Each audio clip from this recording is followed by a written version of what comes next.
居住喺宏泰閣嘅居民李俊豪，佢嘅屋企人包括媽媽、哥哥同埋15個月大嘅侄女，連埋外傭，一共4個人喺大火之中喪生。佢星期四喺第13場聽證會上憶述，大火當日下晝大約4點幾，第一次同媽媽通訊。媽媽問出面咩事，喺屋企嘅佢淨係知道有濃煙，仲安慰在外嘅佢哋話冇事嘅，咁早消防會搞得掂，放心。期間全家曾經8次報警求助。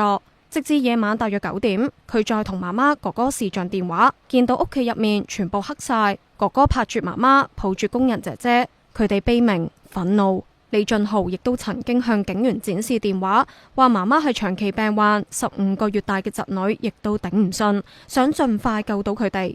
直至最後嘅通話，大約喺夜晚9點半，李俊豪嘅家人亦都未能夠獲救。佢話最終只能夠喺視像通話中望住哥哥喺屋企入面倒落嚟，通話亦都直至媽媽嘅電話冇電先至中斷。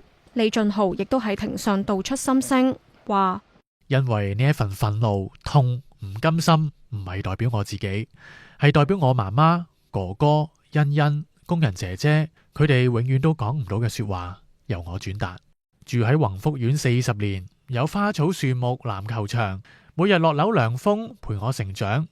宏福係刻骨銘心嘅時代記錄。如果唔係大維修，唔會有天價工程。如果唔係工程，如果政府部門有聽同回應居民嘅訴求，可能可以避免到呢一場火。如果冇呢一場火，我都會繼續住喺宏福苑。佢哋4個都唔會走。希望大家將真相還原，還佢哋一個公道。李俊豪完成作供之後，獨立委員會主席陸啟康一度語帶哽咽，話委員會會盡力盡全力揾出真相，亦都希望你哋繼續努力克服你哋嘅痛，相信好多香港市民都會支持。